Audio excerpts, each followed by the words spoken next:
ASMR does a lot of book videos, and I'm obsessed with watching hers. So go and check those out. She's great.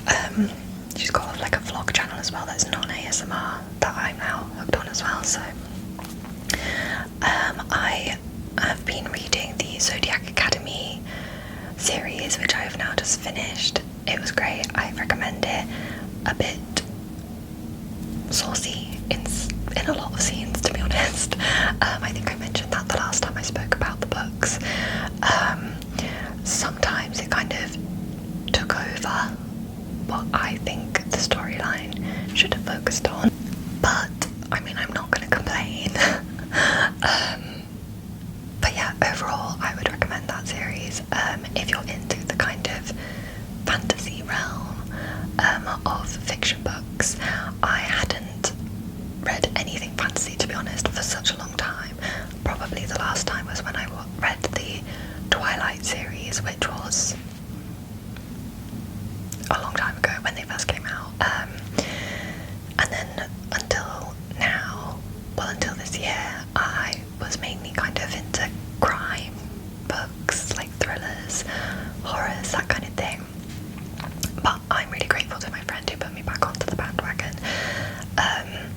I was kind of concerned that it wasn't for me anymore because I started A Court of Thorn and Roses and I just couldn't get into the first book. I have been assured that if I make it through the first book, I will enjoy the rest of the series, so I am going to start that again.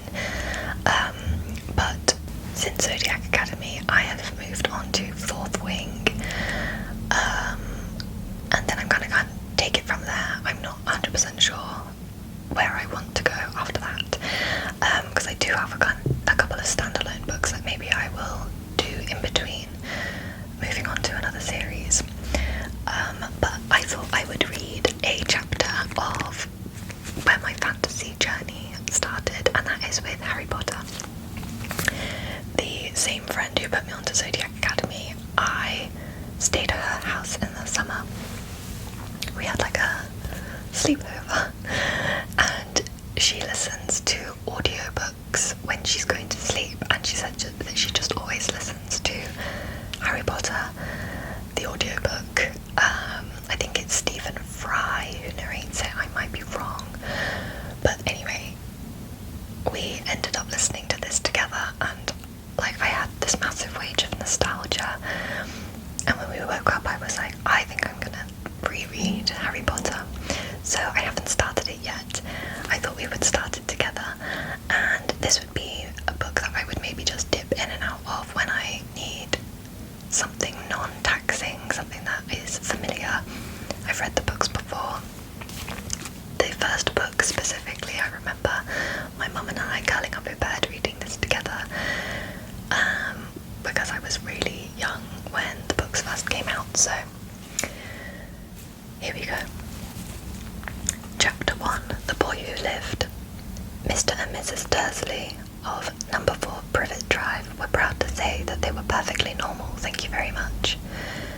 They were the last people you'd expect to be involved in anything strange or mysterious, because they just didn't hold with any such nonsense. Mr. Dursley was the director of a firm called Grunnings, which made drills. He was a big, beefy man with hardly any neck, although he did have a very large moustache. Mrs. Dursley was thin and blonde, and had nearly twice the usual amount of neck, which came in very useful as she spent so much of her time craning over garden fences, spying on the neighbours. The Dursleys had a small son called Dudley, and in their opinion there was no finer boy anywhere.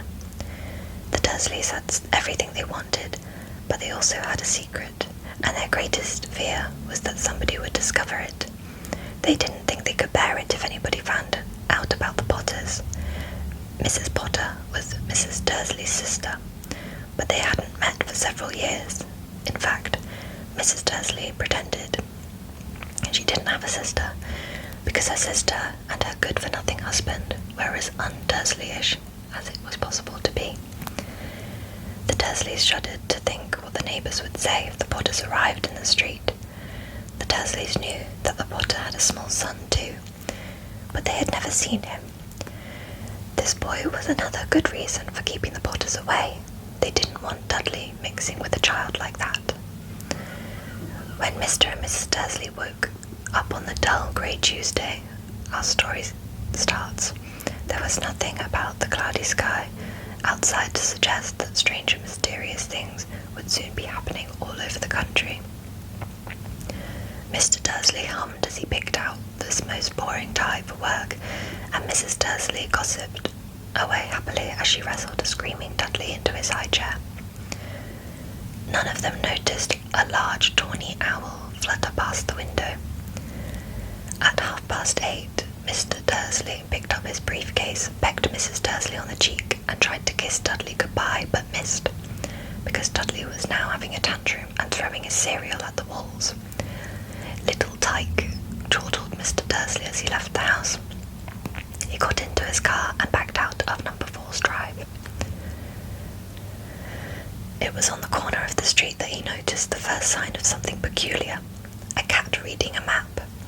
For a second, Mr. Dursley didn't realise what he had seen, then he jerked his head around to look again. There was a tabby cat standing on the corner of Privet Drive, but there wasn't a map in sight. What could he have been thinking of? It must have been a trick of the light. Mr. Dursley blinked and stared at the cat. It stared back. As Mr. Dursley drove around the corner and up the road, he watched the cat in his mirror. It was now reading the sign that said Privet Drive. No, looking at the sign. Cats couldn't read maps or signs. Mr. Dursley gave himself a little shake and put the cat out of his mind. As he drove towards town, he thought of nothing except a large order of drills he was hoping to get that day. But on the edge of town, drills were driven out of his mind by something else. As he sat in the usual morning traffic, he couldn't help noticing that there seemed to be a lot of strangely dressed people around. People in cloaks. Mr. Dursley couldn't bear people who dressed in funny clothes. The get-ups you saw on the young people. He supposed this was some stupid new fashion. He drummed his fingers on the steering wheel, and his eyes fell on a huddle of those weirdos standing quite close by. They were whispering excitedly together. Mr. Dursley was enraged to see that a couple of them weren't young at all. Why, that man had to be older than he was, and wearing an emerald green cloak. The nerve of him! But then it struck Mr. Dursley that this was probably some silly stunt. These people were obviously collecting for something. Yes, that would be it. The traffic moved on, and a few minutes later, Mr. Dursley arrived in the Grunnings car park, his mind back on the drills. Mr. Dursley always sat with his back to the window in his office on the 9th floor. If he hadn't, he might have found it harder to concentrate on drills that morning. He didn't see the owls swooping past in broad daylight, though people down in the street did. They pointed and gazed open-mouthed as owl after owl sped overhead. Most of them had never seen an owl, even at night time. Mr. Dursley, however, had a perfectly normal owl-free morning. He yelled at 5 different people. He made several important telephone calls and shouted a bit more. He was in a very good mood until lunchtime, when he thought he'd stretch his legs and walk across the road to buy himself a bun from the baker's opposite. He'd forgotten all about the people in cloaks until he passed a group of them next to the baker's. He eyed them angrily as he passed. He didn't know why, but they made him uneasy. This lot were whispering excitedly too, and he couldn't see a single collecting tin. It was on his way back past them, clutching a large doughnut in a bag, that he caught a few words of what they were saying. The Potters, that's right, that's what I heard. Yes, their son Harry. Mr. Dursley stopped dead. Fear flooded him. He looked back at the whisperers, as if he wanted to say something to them, but thought better of it. He dashed back across the road, hurried up to his office, snapped at his secretary for not to disturb him, seized his telephone, and had almost finished dialing his home number when he changed his mind. He put the receiver back down and stroked his moustache, thinking, no, he was being stupid. Potter wasn't such an unusual name. He was sure there were lots of people called Potter who had a son called Harry. Come to think of it, he wasn't even sure his new nephew was called Harry. He'd never even seen the boy. It might have been Harvey or Harold. There was no point in worrying Mrs. Dursley. She always got so upset at any mention of her sister. He didn't blame her if he'd had a sister like that, but all the same, those people in cloaks. He found it a lot harder to concentrate on drills that afternoon, and when he left the building at 5 o'clock, he was still so worried that he walked straight into somebody just outside the door. Sorry, he grunted as the tiny old man stumbled and almost fell. It was a few seconds before Mr. Dursley realised that that man was wearing a violet cloak. He didn't seem at all upset at being almost knocked to the ground. On the contrary, his face split into a wide smile, and he said in a squeaky voice that made passersby stare, "Don't be sorry, my dear friend, for nothing could upset me today. Rejoice, for you know who has gone at last. Even muggles like yourself should be celebrating this happy, happy day." And the old man hugged Mr. Dursley around the middle and walked off. Mr. Dursley stood rooted to the spot. He had been hugged by a complete stranger. He also thought he had been called a muggle, whatever that was. He was rattled. He hurried to his car and set off home, hoping he was imagining things which he had never hoped before, because he didn't approve of imagination. As he pulled into the driveway of number 4, the first thing he saw, and his mood didn't improve, was the tabby cat he'd spotted that morning. It was now sitting on his garden wall. He was sure it was the same one. It had the same markings around its eyes. "Shoo," said Mr. Dursley loudly. The cat didn't move. It just gave him a stern look. Was this normal cat behaviour? Mr. Dursley wondered. Trying to pull himself together, he let himself into the house. He was still determined not to mention anything to his wife. Mrs. Dursley had had a nice normal day. She told him over dinner all about Mrs. Next Door's problem with her daughter and how Dudley had learned a new word, shan't. Mr. Dursley tried to act normally. When Dudley had been put to bed, he went into the living room in time to catch the last report on the evening news. And finally, birdwatchers everywhere reported that the nation's owls had been behaving very unusually today. Although owls normally hunt at night and are hardly ever seen in daylight, there have been hundreds of sightings of these birds flying in every direction since sunrise. Experts are unable to explain why the owls have suddenly changed their sleeping pattern. The newsreader allowed himself a grin. Most mysterious. And now over to Jim McGruffin with the weather. Going to be any more showers of owls tonight, Jim? "Well, Dad," said the weatherman, "I don't know about that, but it's not only the owls who have been acting oddly today. Viewers as far apart as Kent, Yorkshire and Dundee have been phoning in to tell me that instead of rain, I promised yesterday, they've had a downpour of shooting stars. Perhaps people have been celebrating bonfire night early.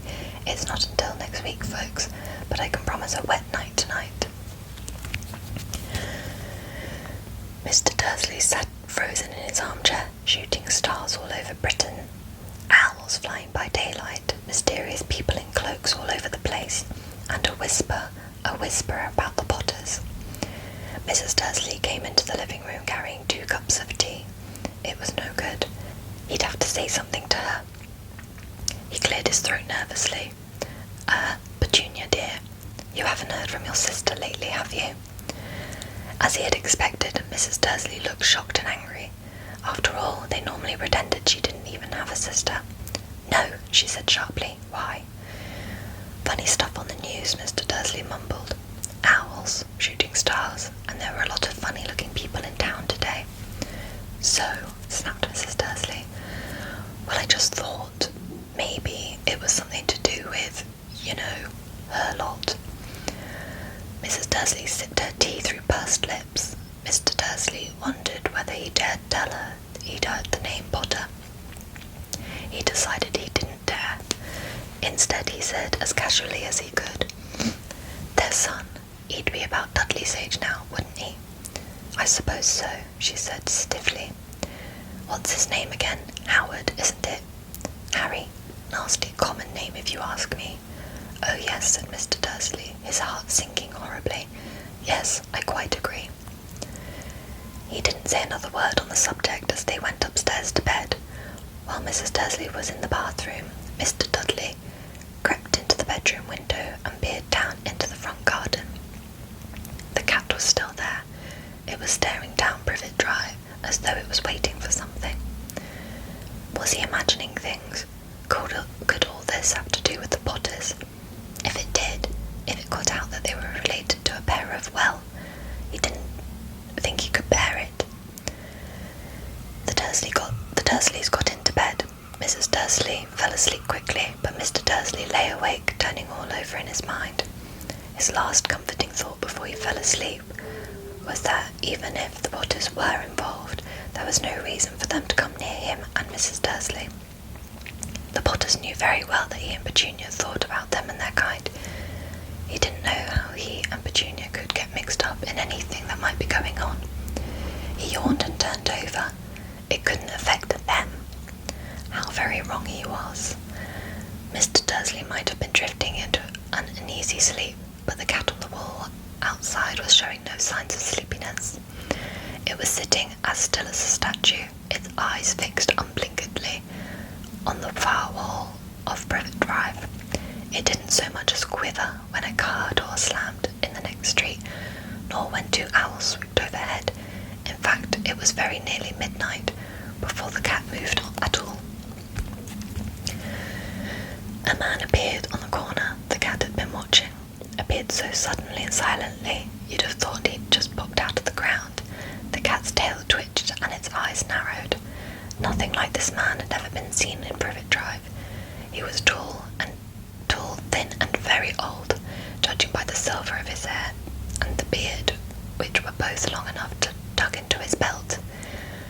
He was wearing long robes, a purple cloak, which swept around the ground, and high-heeled buckled boots.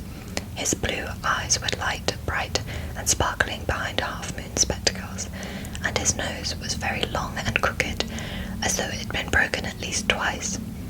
This man's name was Albus Dumbledore. Albus Dumbledore didn't seem to realise that he had just arrived in a street where everything from his name to his boots was unwelcome. He was busy rummaging in his cloak looking for something, but he didn't seem to realise he was being watched, because he looked up suddenly at the cat, which was still staring at him from the end of the street. For some reason, the sight of the cat seemed to amuse him. He chuckled and muttered, "I should have known." He had found what he was looking for inside his pocket. It seemed to be a silver cigarette lighter. He flicked it open, held it up in the air, and clicked. The nearest street lamp went out with a little pop. He clicked it again. The next lamp flickered into darkness. 12 times he clicked the put-outer until the only lights left in the whole street were two tiny pinpricks in the distance, which were the eyes of the cat watching him. If anyone looked out their window now, even beady-eyed Mrs. Dursley, they wouldn't even be able to see anything that was happening down on the pavement. Dumbledore slipped the put-outer back inside his cloak and set off down the street towards number 4, where he sat on the wall next to the cat. He didn't look at it, but after a moment he spoke to it. "Fancy seeing you here, Professor McGonagall." He turned to smile at the tabby cat, but it was gone. Instead, he was smiling at a rather severe-looking woman who was wearing square glasses, exactly the shape of the markings the cat had around its eyes. She, too, was wearing a cloak, an emerald one. Her black hair was drawn into a tight bun. She looked distinctly ruffled. "How did you know it was me?" she asked. "My dear Professor, I've never seen a cat sit so stiffly." "You'd be stiff if you'd been sitting on a brick wall all day," said Professor McGonagall. "All day, when you could have been celebrating. I must have passed a dozen feast and parties on my way here." Professor McGonagall sniffed angrily. "Oh yes, everyone's celebrating all right," she said impatiently. "You'd think they'd be a bit more careful, but no. Muggles have noticed something's going on. It was on their news. She jerked her head back at the Dursleys' dark living room window. I heard it. Flock of owls, shooting stars. Well, they're not completely stupid. They were bound to notice something. Shooting stars down in Kent. I'll bet that was Daedalus Diggle. He never had much sense. You can't blame them, said Dumbledore gently. We've had precious little to celebrate for 11 years. I know that, said Professor McGonagall irritably. But there's no reason to lose our heads. People are being downright careless, out on the streets in broad daylight, not even dressed in Muggle clothes, swapping rumours. She threw a sharp sideways glance at Dumbledore here, as though he was hoping to tell her something, but he didn't. So she went on. A fine thing it would be if, on the very day you-know-who seems to have disappeared at last, the Muggles found out about us all. I suppose he really has gone, Dumbledore. It certainly seems so, said Dumbledore. We have much to be thankful for. Would you care for a sherbet lemon? A what? A sherbet lemon. They're a kind of Muggle sweet I'm rather fond of. No, thank you, said Professor McGonagall coldly, as though she didn't think this was the moment for sherbet lemons. As I say, even if you know who has gone, my dear Professor, surely a sensible person like yourself can call him by his name. All this you-know-who nonsense for 11 years, I've been trying to persuade people to call him by his proper name, Voldemort. Professor McGonagall flinched, but Dumbledore, who was unsticking 2 sherbet lemons, seemed not to notice. It all gets so confusing if we keep saying you-know-who. I have never seen any reason to be frightened of saying Voldemort's name. I know you haven't, said Professor McGonagall, sounding half exasperated, half admiring. But you're different. Everyone knows you're the only you-know. Oh, all right, Voldemort was frightened of. You flatter me, said Dumbledore calmly. Voldemort had powers I will never have. Only because you're too, well, noble to use them. It's lucky it's dark. I haven't blushed so much since Madame Pomfrey told me she liked my new earmuffs. Professor McGonagall shot a sharp look at Dumbledore and said, The owls are nothing to the rumours that are flying round. You know what everyone's saying, about why he's disappeared, about what finally stopped him. It seemed that Professor McGonagall had reached the point she was most anxious to discuss, the real reason she'd been waiting on a cold, hard wall all day, for neither as a cat nor a woman had she fixed Dumbledore with such a piercing stare as she did now. It was plain that whatever everyone was saying, she was not going to believe it until Dumbledore told her it was true. Dumbledore, however, was choosing another sherbet lemon and did not answer. I'm going to stop there. I'm not sure how long the chapters are, but if I remember, yeah, they are quite long. I'm sorry if I've had to clip it a little bit.